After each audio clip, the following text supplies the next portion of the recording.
Quiero comenzar con una pregunta. ¿Cuántos saben que nosotros somos siervos de Dios? Todos, ¿verdad? De aquí ahora sí que puro guerrero, ¿verdad? Somos siervos porque desde el momento en que aceptamos a Jesucristo como Señor de nuestras vidas, le hemos entregado la autoridad de nuestras vidas a Él, al Señor, ¿verdad? Y nuestro tema del día de hoy es el deber del siervo. Acompáñenme a leer Lucas 17:7. Ahora les voy a dar tiempo porque no está Angie que nos ayude en el proyector. Lucas 17:7.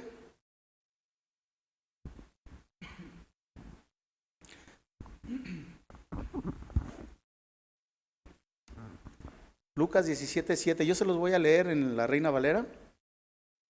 Se los voy a leer hasta el 10. Dice la palabra de Dios: ¿Quién de vosotros, teniendo un siervo que ara o apacienta ganado, al volver del campo, luego le dice: pasa, siéntate a la mesa?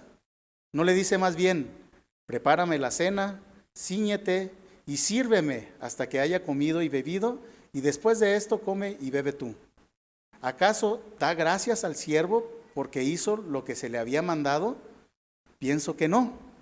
Así también vosotros, cuando hayáis hecho todo lo que os ha sido ordenado, decid: siervos inútiles somos, pues lo que debíamos hacer, hicimos. Aquí, mis hermanos, la palabra de Dios está hablando sobre el deber que tiene un siervo, ¿verdad? Es decir, está hablando sobre las obligaciones que tiene un siervo ante su Señor. Pero vamos a comenzar primeramente por definir qué es un siervo. El diccionario secular, tradicionalmente la lengua española, ¿no? La RAE, dice que un siervo es una persona completamente sometida a alguien o algo, o entregado a su servicio. También lo define como esclavo de un señor. Y bueno, también me fui a buscar la palabra señor, ¿verdad? Para buscar la definición, qué es lo que decía el diccionario. Dice que señor es la persona que gobierna en un ámbito determinado, ¿verdad? Esa definición fue la que más me gustó. Había otras definiciones, pero esta fue la que más me gustó, porque Dios es un ser que gobierna en todo el universo, ¿verdad? En un ámbito determinado, y este ámbito es todo el universo.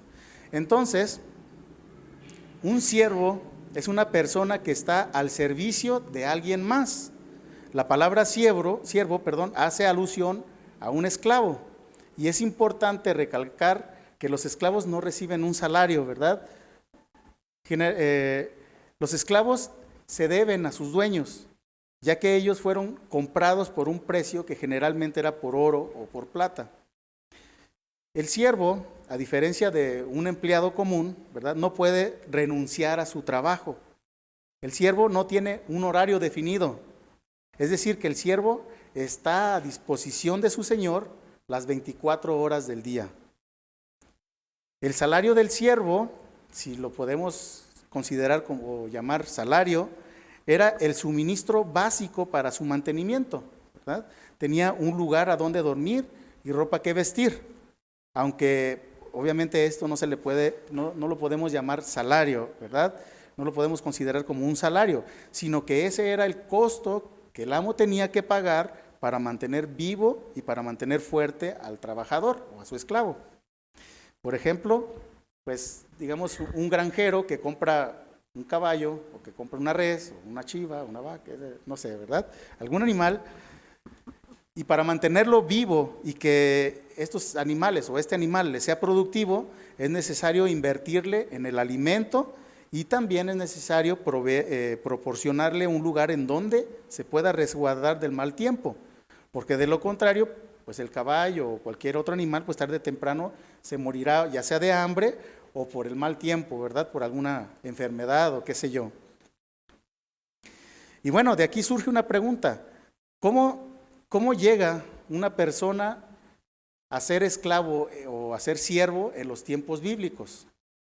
Mire, en ese tiempo alguien se podía ser esclavo o siervo de 3 diferentes formas. La primera era por restitución. Es decir, si un ladrón robaba algo y este era descubierto, tenía que devolver lo robado y además tenía que devolver otro tanto para resarcir el daño. Y si no tenía con qué pagar, entonces el ladrón era vendido como esclavo por la cantidad que había hurtado, ¿verdad? Esto lo podemos encontrar en las leyes de restitución que Dios le dio a Moisés. Si me acompañan a Éxodo 22:3.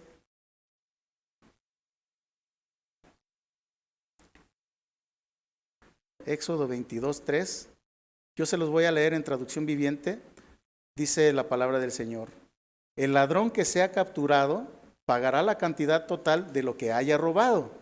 Si no puede pagar, se venderá como esclavo para pagar lo robado. Si seguimos en el versículo 4, ahí dice que tiene que pagar el doble, ¿verdad? Dice, si alguien roba un buey o un burro o una oveja, en este caso un carro, una tele, qué sé yo, ¿verdad? Y se encuentra el animal en su poder, entonces el ladrón tendrá que pagar el doble del valor del animal robado.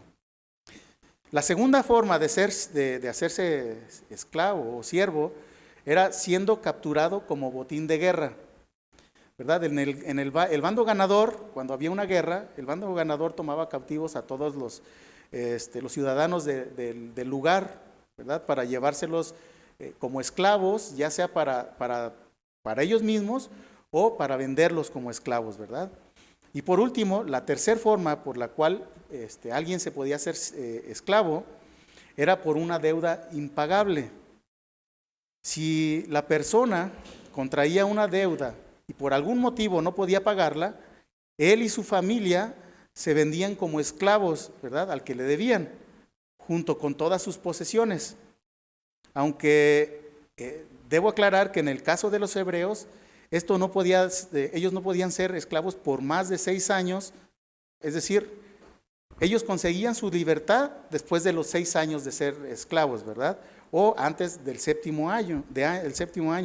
Y también en el año 50, que es el año del jubileo. Es decir, si digamos que yo me vendía, ¿verdad?, como esclavo porque no podía pagar una deuda que tenía y a lo mejor faltaban 3 años para el año del jubileo, y bueno, pues yo me vendía, ¿verdad?, para pagar mi deuda, y a los 3 años, como era el año del jubileo, pues tenían que liberarme de igual forma, aunque no haya cumplido los 6 años que estipula la ley, ¿verdad? Esto lo encontramos en Deuteronomio 15:12. Si me acompañan a leerlo, voy a apagar aquí.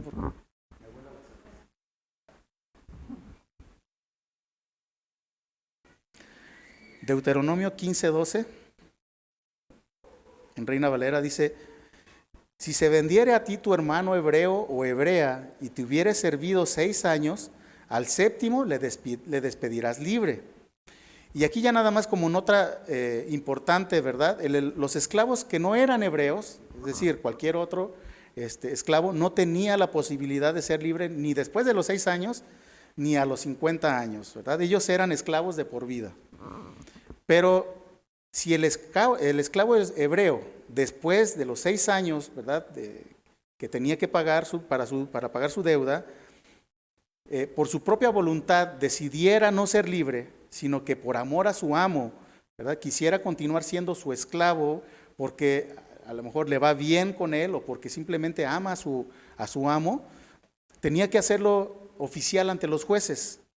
Y esto lo hacía oficial, el amo lo hacía oficial perforando la oreja del esclavo con un clavo o un punzón.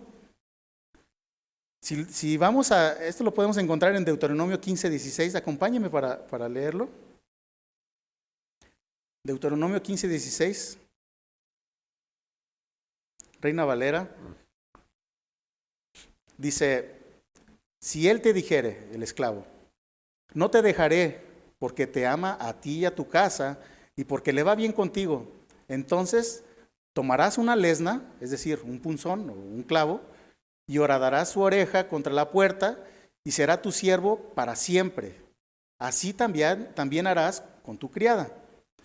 Esto mismo también lo podemos encontrar en Éxodo 21, 5 y 6. Aquí está un poco más claro. Éxodo 21, 5 y 6. Yo se los voy a leer en traducción viviente. Ustedes me pueden seguir en la versión que tienen. Dice: y si el siervo dijere, yo amo a mi señor, a mi mujer y a mis hijos, no saldré libre. Entonces su amo lo llevará ante los jueces y le hará estar junto a la puerta o al poste, y su amo le horadará la oreja con lesna y será un siervo para siempre. Fíjese, a partir de ese momento, este siervo se convierte en siervo por amor para siempre, ¿verdad? Y este tipo de siervo en griego es denominado doulos. Ya yo creo que hemos escuchado bastantes o varias veces esta palabra, ¿verdad? En los últimos años. Doulos es un esclavo voluntario. Y me puse a buscar la palabra siempre, donde dice siervo para siempre. Esta palabra se tradujo del hebreo olam y quiere decir tiempo fuera de la mente, ya sea pasado o futuro. Por ejemplo, por la eternidad, o para siempre, o perpetuamente, ¿verdad? Algo importante que hay que destacar aquí es que la posición que tenía el esclavo hebreo no debe de confundirse con la suerte que tenía el esclavo de las sociedades crueles de las naciones, de las otras naciones, ¿verdad? Entre los israelitas no había una profunda diferencia entre la relación que había entre el esclavo con su amo y la relación que había entre los miembros de la familia con el jefe de familia, ¿verdad? Las esposas e hijos estaban bajo la voluntad del jefe de la cabeza de familia. O sea, el siervo estaban bajo la voluntad del jefe de cabeza de familia. Aunque ellos no tenían derechos civiles, eran considerados como miembros de la familia. Ahora bien, después, ya ahora que les conté todo este interludio, ¿verdad? De toda esta explicación como base o como contexto, ¿verdad? Para continuar, ahora vamos a pasar todo esto al ámbito espiritual. Mire, cada uno de nosotros teníamos una deuda que era impagable. Es decir, no había manera de que nosotros pudiéramos pagar esta deuda, ni aún pagando con nuestras propias vidas. No nos alcanzaba, o sea, ni pagando con nuestras propias vidas nos alcanzaba para liquidar esta deuda que teníamos. Pero el Señor, por amor a nosotros, pagó por nuestro rescate, ¿verdad? Él pagó por un precio extremadamente alto, mis hermanos. Dice la palabra de Dios que el precio que pagó no fue ni con oro ni con plata, ¿verdad? Si vamos a 1 Corintios 6:20, 1 Corintios 6:20,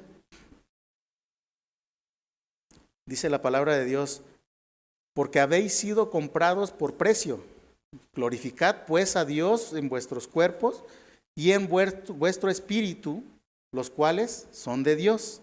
Y aquí quiero abrir un paréntesis antes de continuar con nuestro tema. Porque, ¿qué es lo que dice aquí? ¿Con qué debemos de glorificar a Dios? Dice que con nuestros cuerpos y en nuestro espíritu, ¿verdad? Digo, así como para aquellos que dicen que el cuerpo no importa porque va a ser destruido, ¿verdad? Y que puedo hacer lo que yo quiera, que lo que importa en realidad es el alma y esa es la que quiero, la que debo salvar, pero pues el cuerpo no importa y con él puedo hacer lo que yo quiera, perdón. Pues miren, aquí dice que debemos de glorificar a Dios con nuestro cuerpo y con nuestro espíritu, ¿verdad? Y acompáñenme a 1 de Pedro 1:18. Regresando, ya cerramos el paréntesis y vamos a continuar con nuestro tema. 1 de Pedro 1:18. Dice la palabra, sabiendo que fuisteis rescatados de vuestra vana manera de vivir, la cual recibisteis de vuestros padres, no con cosas corruptibles como oro o plata, sino con la sangre preciosa de Cristo, como de un cordero sin mancha y sin contaminación. Nosotros, mis amados hermanos, éramos deudores ante Dios. No teníamos con qué pagar nuestra deuda, porque como les acabo de decir, ni aún con nuestra propia vida nos alcanzaba para liquidar nuestra deuda. Pero el Señor Jesucristo pagó con su propia vida a precio de sangre, porque solamente la sangre inocente de Cristo podía satisfacer la justicia de Dios. Y entonces Él nos ha hecho libres del pecado, mis hermanos. Y aunque el Señor nos compró y ahora somos de su propiedad, nos ha dado la libertad para que nosotros, de manera voluntaria, decidamos si queremos servirle a Él o no. Y ahora, mis hermanos, por amor a lo que hizo el Señor por cada uno de nosotros, nosotros hemos decidido de manera voluntaria ser sus siervos, ¿verdad? Y el Señor lo ha hecho oficial, ¿verdad? Ya que hemos sido sellados con su Espíritu Santo. La palabra de Dios dice que desde el momento en que le recibiste como Señor y Salvador, el Espíritu Santo viene a tu vida y eres sellado con su Espíritu Santo, ¿verdad? Entonces, en ese momento fuimos sellados y desde ese momento somos doulos del Señor. Es decir, que ahora nosotros somos esclavos voluntarios por la eternidad.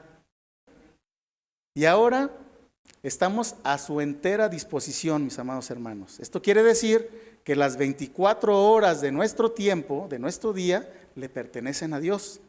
Ya no somos más nuestros propios dueños. Ya no nos pertenecemos a nosotros mismos, ¿verdad?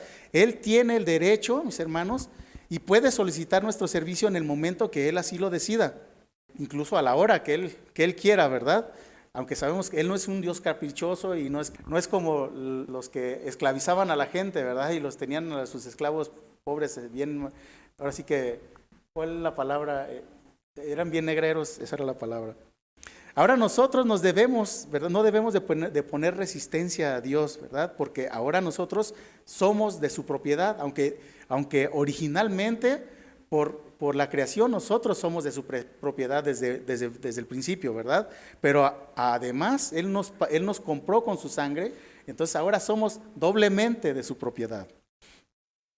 Ahora bien, el Señor ha solicitado nuestros servicios en repetidas ocasiones, ¿verdad? Porque Él quiere que trabajemos para su obra. Él nos está invitando, ¿verdad? Nos está dando el privilegio de trabajar para su obra. Y como ya nosotros nos debemos a Él, porque nosotros de manera voluntaria pues nos hicimos sus siervos, ¿verdad? Y a cada uno de nosotros nos ha hecho el llamado de manera personal para que trabajemos en su obra. Y ese sí es un grande privilegio, mis amados hermanos, el trabajar para la obra de Cristo. Pero ahora de nosotros dependerá si somos dóciles al llamado de Dios o simplemente no, ¿verdad? Y lo dejamos pasar por alto. Porque si se fijan, en la naturaleza del ser humano no está el querer servir, ¿verdad? Al ser humano no le gusta servir. No está el servir o el querer servir. Por eso el ser humano menosprecia a las personas que sirven. Tratan a los que sirven como si fueran una especie inferior. No sé si han visto, por ejemplo, cuando va uno no sé, a alguna plaza o X, y está la persona barriendo y luego hay gente que pasa por encima de la basura y hasta le da la patada y la avienta por allá, ¿verdad? Eso es muy común. ¿Por qué? Porque el ser humano por naturaleza menosprecia a las personas que sirven, ¿verdad? Para ellos son como una especie inferior y ellos se sienten superiores, ¿no? Bueno, el ser humano por naturaleza generalmente busca sentirse superior o busca enseñorearse de los demás. No sé si a ustedes les dijeron, bueno, pero yo a mí cuando era niño, mis padres me decían, no, estudie, mi hijo, para que sea alguien en la vida, ¿verdad? Yo creo que a todos nos han dicho así, ¿verdad? Ellos pues querían, ¿verdad?, que nosotros fuéramos no precisamente de los empleados, sino que fuéramos el patrón. Ellos lo que ellos querían ver en nosotros, ¿verdad? En cierto modo, sin decirlo ellos directamente, ¿verdad?, de manera indirecta, ellos lo que pretendían es de que fuéramos de los que mandan y no de los que sirven, ¿verdad? Porque eso está en la naturaleza del ser humano. El ser humano no le gusta servir, así de simple. No sé si ustedes vieron un comercial que salió hace algunos meses, no sé si tal vez años ya, salió en la televisión abierta y me llamó la atención porque el comercial dice que ya no digamos mande, sino que digamos mando. Mire, ya ven que el mexicano pues tiene por costumbre, ¿verdad?, que cuando le hablan o no entendió algo que le dijeron, se voltea y le dice, ¿mande? Bueno, déjenme le leo lo que dice este comercial. Comienza con una pregunta. Dice, ¿por qué decimos mande? Una palabra que usamos todos los días para responder. Una expresión que durante años moldeó nuestra forma de actuar. Mande. Una respuesta que le queda chica a un mexicano. Mande. Cambia una letra, cambia la historia. Mando. Bueno, de mande a mando, ¿verdad? En mi vida, dice este comercial, en mi vida yo mando, en mi carrera yo mando, en mi cancha yo mando, y donde me encuentre en el mundo yo mando. ¿Y cómo no? Mande es mi pasado, dice aquí. Mando es mi presente y mi futuro. Nadie puede decirnos hacia dónde o cómo avanzar, y mucho menos qué tan alto podemos llegar. Basta de enseñarle a decir mande a un país que está mandando en el mundo. Y termina diciendo, yo mando. Mire, el mundo quiere enseñarnos todo lo contrario a lo que Dios quiere que nosotros seamos. El mundo quiere crear gente que sea autosuficiente, gente independiente de Dios. El mundo quiere crear gente soberbia. Y bueno, nosotros ya sabemos quién es el que dirige el pensamiento de este mundo, ¿verdad? Pero la voluntad de Dios es que nosotros seamos como Jesucristo. Y Jesucristo no vino a mandar, mis hermanos, sino que vino a este mundo para servir, ¿verdad? No para ser servido. Si me acompañan a Mateo 20:25.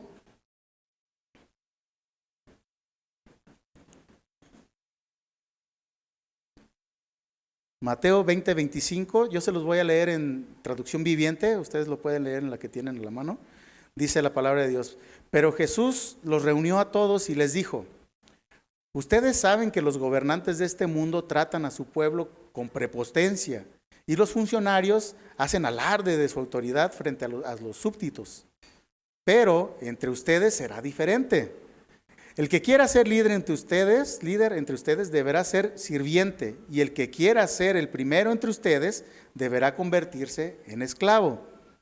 Pues ni aun el Hijo del Hombre vino para que le sirvan, sino para servir a otros y para dar su vida en rescate por muchos. Mire, la gente de este mundo desea mandar y desean ser servidos, ¿verdad? Y bueno, ¿a quién no le gusta mandar y que le sirvan, verdad? Yo creo que a todos, obviamente, pues está en nuestra naturaleza, ¿verdad? El estar en la cama y, ay, pues tráeme el desayuno a la cama, o qué sé yo, ¿no? Pero los del reino de Dios nos diferenciamos porque somos siervos y somos servidores, mis amados hermanos.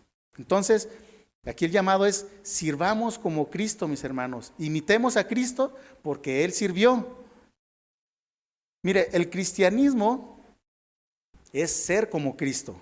El cristianismo es lo opuesto a la cultura en la que estamos viviendo en la actualidad y lo opuesto a la naturaleza humana, ¿verdad? En nuestra naturaleza está el querer mandar, como lo acabamos de ver hace un momento, ¿verdad? En nuestra naturaleza está el querer gente que nos sirva, y nosotros, pues, por lo general le sacamos la vuelta a servir. No nos gusta servir. Acompáñenme a leer Filipenses 2:5.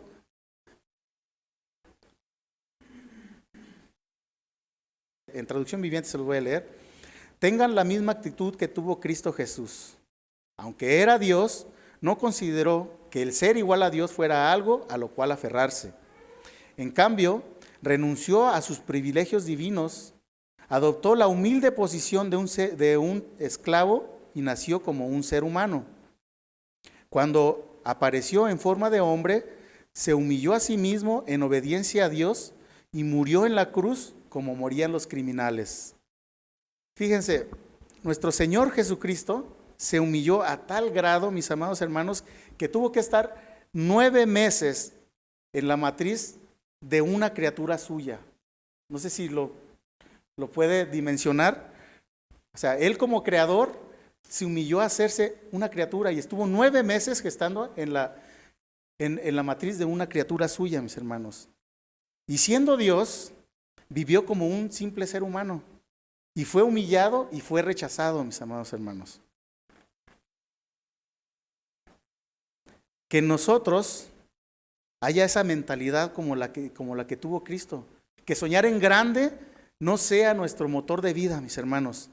Si queremos ser parte del proyecto de Cristo, debemos de pensar como lo hizo el autor del Evangelio, quien es también el autor y consumador de la fe, mis hermanos. Recuerde que nuestro Señor Jesucristo decidió, Él de manera voluntaria, no hacer uso de esos derechos divinos que Él tiene. Mire, ser siervo o ser servidor no es carecer de fuerza o carecer de poder, ¿verdad? o carecer de recursos. Ser siervo es que aunque sepas que tienes la fuerza, ¿verdad? O que tienes poder o tienes recursos, no los presumes. Así como lo hizo nuestro Señor Jesucristo. Él tenía a su disposición todo lo que Él quisiera, ¿verdad? Porque Él es Dios. Pero Él no hizo alarde de ese poder y se sujetó al Padre, mis hermanos. No sé si recuerdan cuando fueron a aprender a nuestro Señor Jesucristo, ¿verdad? Que salió el apóstol Pedro, ¿verdad? Y de pronto sacó la espada y ¡suaz! Le cortó la oreja a uno de los que venían a aprender a nuestro Señor Jesucristo. Pero fíjense la respuesta que le dio nuestro Señor Jesucristo en Mateo 26, 52. Mateo 26, 52 hasta el 53. Se los voy a leer en traducción viviente. Le dijo el Señor Jesús: guarda tu espada, le dijo Jesús. Los que usan la espada morirán a espada. Y entonces aquí viene lo bueno. ¿No te das cuenta de que yo podía pedirle a mi Padre que enviara miles de ángeles para que nos protejan? ¿Y Él los enviaría de inmediato? Mire, Jesús nos consideró a nosotros como superiores a Él mismo, al grado de que se despojó de todos sus derechos divinos, ¿verdad? Acercándose a nosotros e identificándose con nosotros y sirviéndonos aún con su vida. Él no tenía ninguna necesidad de hacerlo, mis hermanos, pero por amor a cada uno de nosotros, Él se despojó a sí mismo. Y mis hermanos, esa misma mentalidad es la que Dios quiere que nosotros tengamos, que consideremos a nuestros hermanos y a los demás como superiores a nosotros y que les sirvamos. Eso es lo que Él busca, es lo que Él quiere.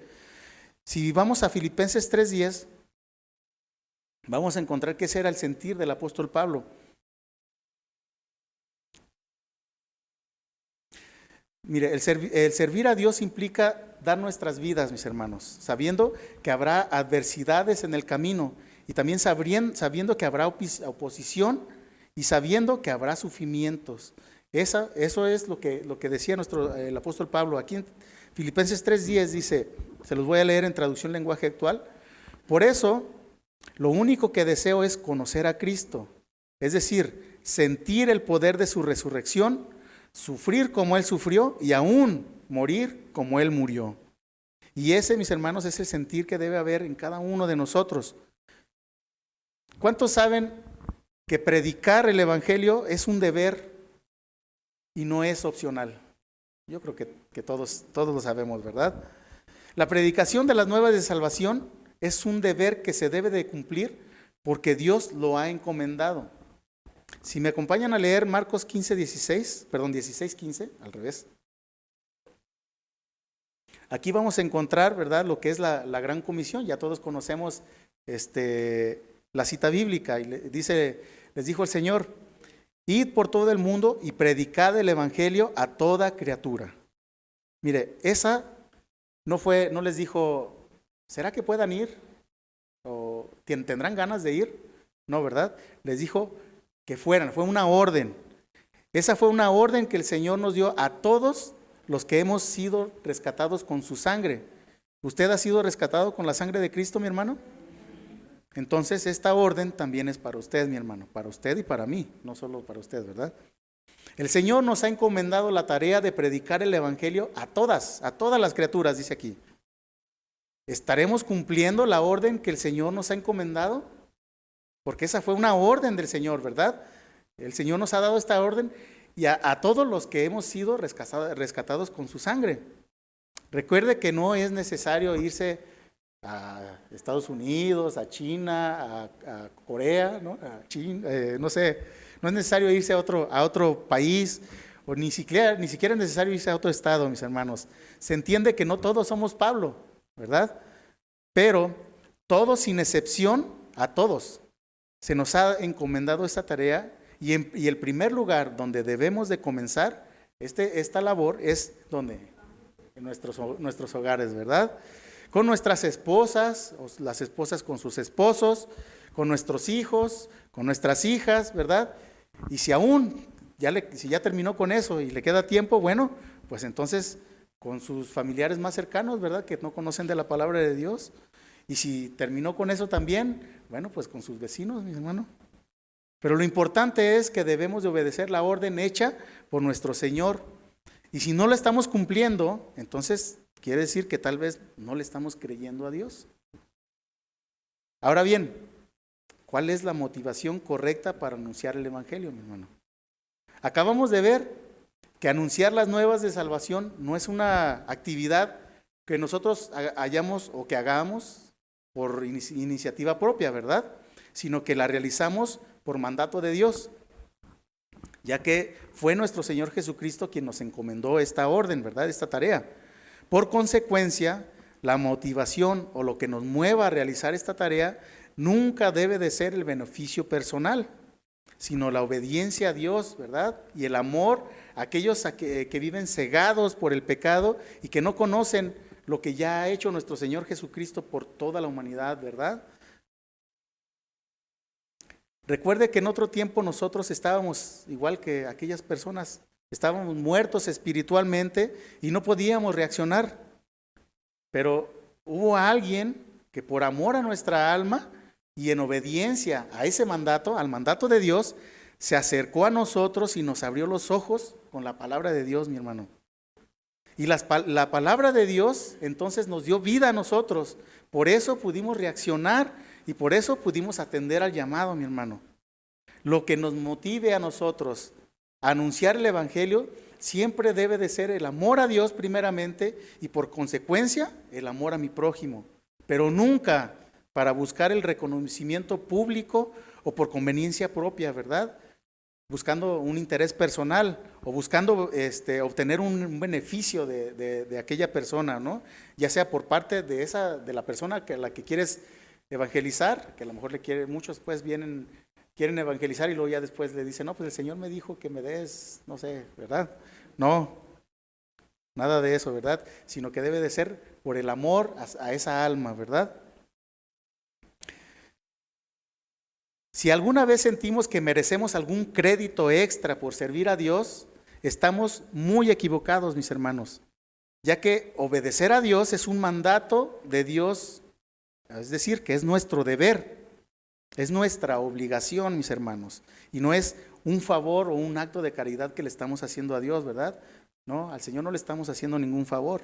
En otras palabras, esto quiere decir que si obedecemos a Dios, solamente estaremos cumpliendo nuestra obligación y debemos de considerarlo un grande privilegio, mis hermanos, ya que Dios no está obligado a recompensarnos por nuestro trabajo, puesto que esta es nuestra obligación. Aunque, debo mencionarlo, ¿verdad?, que Dios no considera nuestro servicio sin sentido, ni mucho menos inútil. Y tampoco el Señor nos deja sin recompensa, mis hermanos. Por el contrario, Él es tan bueno, mis hermanos, que incluso nos recompensa por nuestra obediencia. Él nos recompensa por hacer lo que tenemos que hacer, mi hermano. ¿Cómo la ve? Pero nosotros debemos de tener claro este principio para evitar que crezca en nosotros el orgullo, ¿verdad? Y nuestra autoestima, o para que no se nos suba, ¿verdad? Y no nos la creamos. Si me acompañan a 1 Corintios 9:16. 1 Corintios 9:16. Aquí está confirmando lo que les acabo de decir. Se los voy a leer en traducción viviente. Dice, sin embargo, predicar la buena noticia no es algo de lo que pueda jactarme. Estoy obligado por Dios a hacerlo.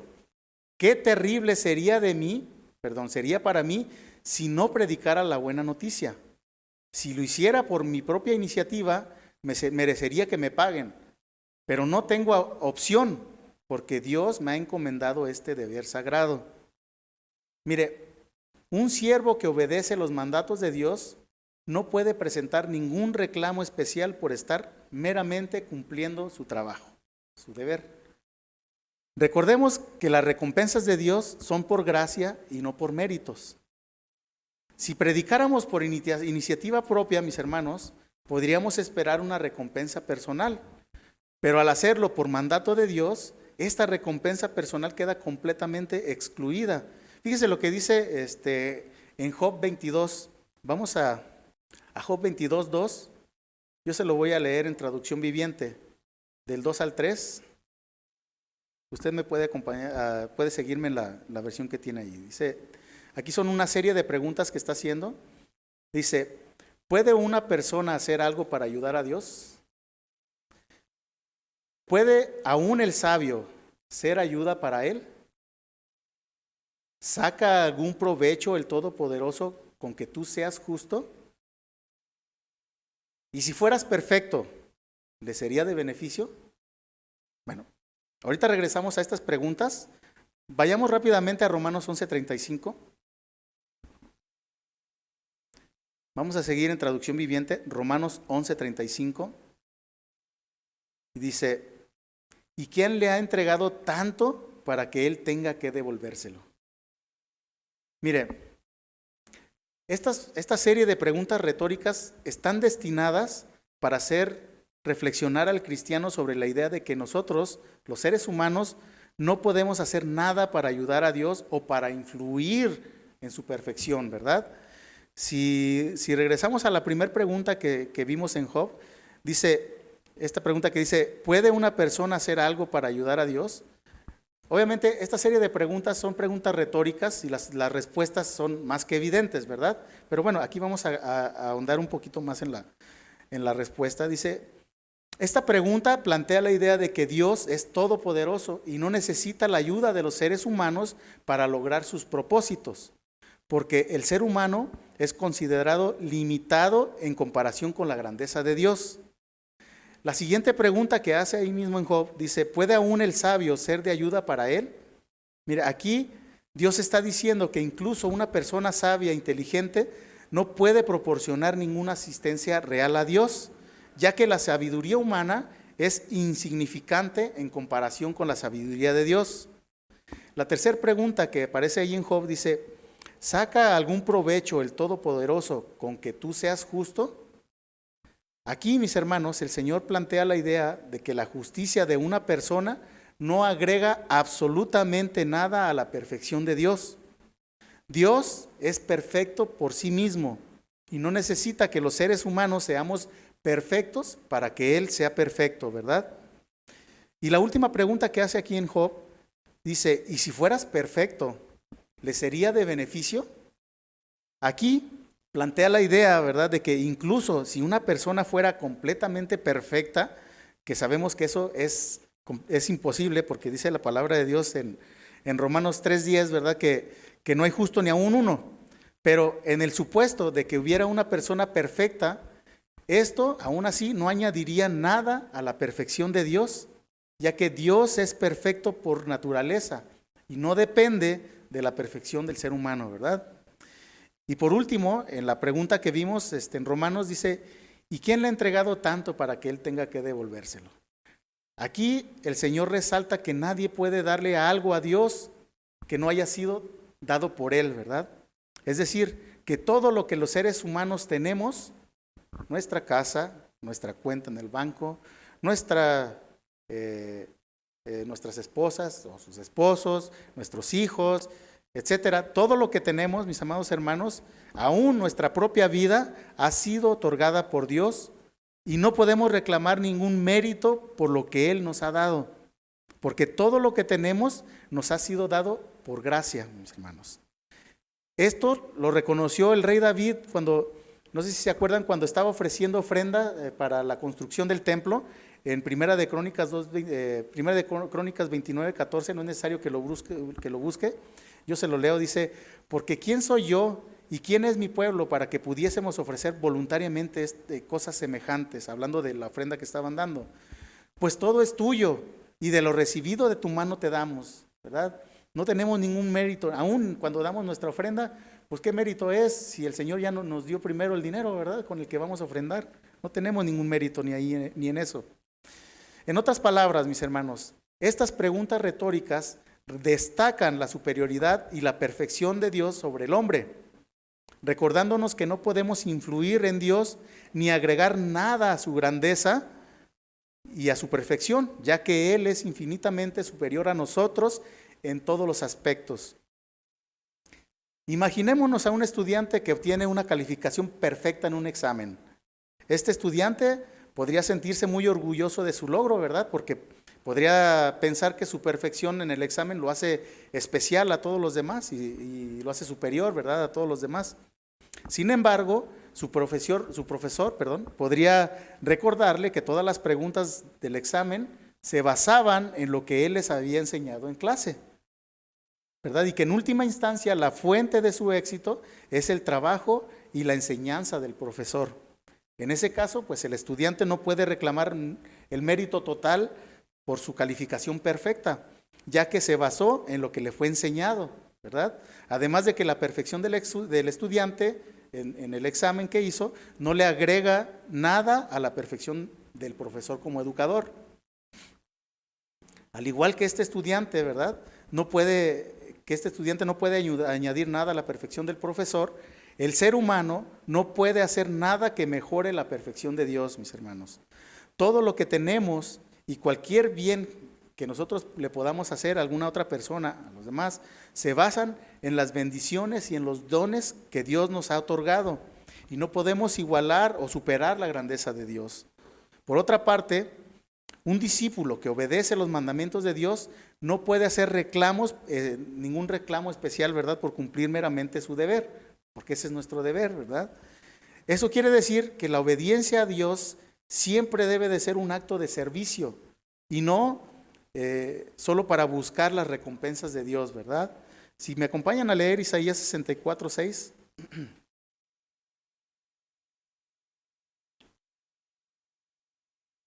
Isaías 64:6, se lo voy a leer en lenguaje actual. Dice: aún nuestras mejores obras son como trapos sucios. Hemos caído como hojas secas y nuestros pecados nos arrastran como el viento. Mire, si desmenuzamos un poquito este texto, dice al principio, aún nuestras mejores obras son como trapos sucios. Esta frase da a entender que incluso cuando el ser humano hace cosas buenas o hace buenas obras, desde la perspectiva de Dios, estas acciones no son suficientes para purificar o para redimir a una persona. Dios hace una comparación de nuestras mejores obras con un trapo sucio, lo que indica que en comparación con la perfección de Dios, nuestras acciones buenas son insuficientes y están manchadas por la imperfección y por nuestro pecado. Después dice, hemos caído como hojas secas. Aquí el Señor hace una analogía con las hojas secas que caen, ¿verdad?, de los árboles en otoño. Esta imagen simboliza la fragilidad y la vulnerabilidad del ser humano. Se advierte que el ser humano en su estado natural está en una posición caída, alejados de Dios, así como las hojas secas están alejadas del árbol, ¿verdad? Y por último dice, nuestros pecados nos arrastran como el viento.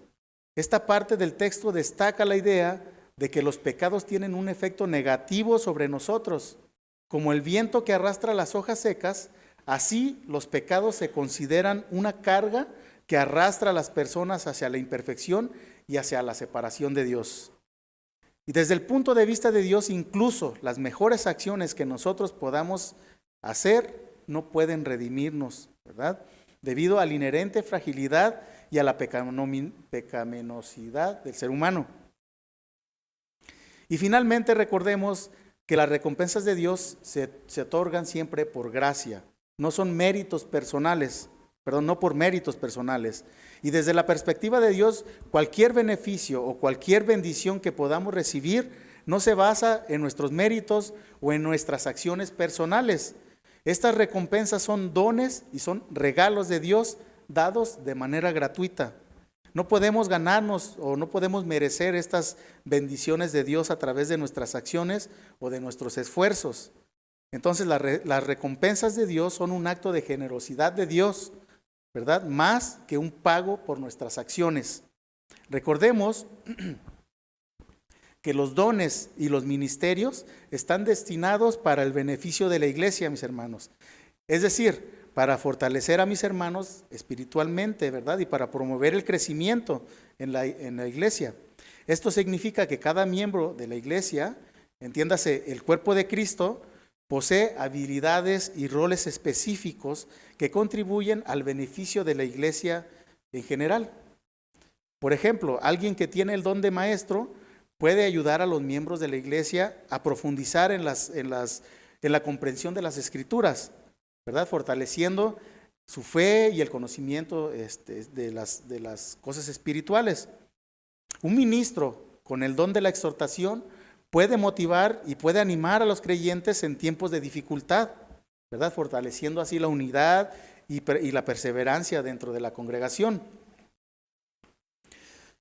Del mismo modo, mis hermanos, los dones de liderazgo y los dones de administración pueden facilitar el funcionamiento eficiente y la organización de la iglesia, asegurando que los recursos se utilicen de manera efectiva para la expansión del reino de Dios.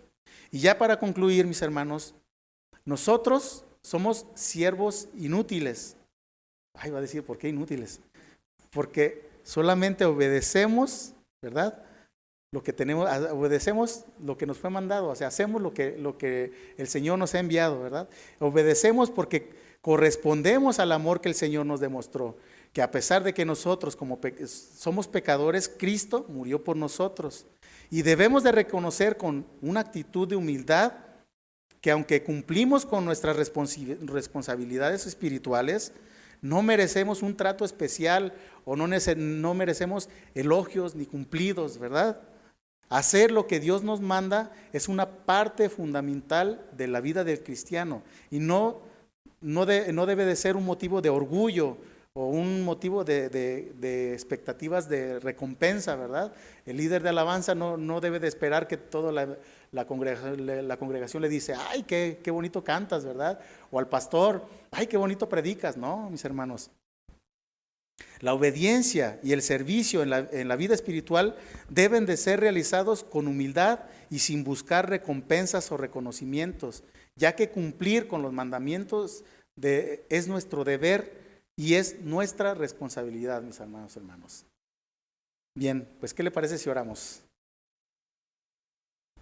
Padre bueno, te damos gracias, Señor, por esta palabra que nos diste el día de hoy, mi Señor. Tal vez pues la mayoría de nosotros a lo mejor conocíamos este texto, mi Señor. Quizás muchos ya han entendido, mi Señor, lo que tú estás hablando aquí, mi Señor, de que nosotros somos siervos inútiles, mi Señor, porque solamente estamos haciendo lo que tú nos mandas a hacer, mi Señor. No hacemos nada extraordinario ni nada fuera de lo común, mi Dios bueno. Tú nos has dado las herramientas para ejercer esta función que tú nos has mandado a hacer, Padre Santo. Te damos gracias, Señor, por lo que tú haces en nuestras vidas. Te damos gracias por tu palabra y te damos gracias, Señor, por todo lo que tú nos estás enseñando, mi Dios, cada día, Padre. Nos ponemos en tus manos, mi Dios, y te pedimos, mi Dios, que esta palabra, mi Dios, baje y descienda a nuestros corazones, mi Señor, y que la llevemos, Señor, a nuestras casas y la podemos llevar por obra, mi Dios, en nuestras vidas diarias, mi Señor bueno. Gracias, Señor. En el nombre de tu Hijo amado Jesucristo. Amén. El Señor les bendiga, mis amados hermanos. La gloria y la honra son para el Señor, mis hermanos. Dios les bendiga.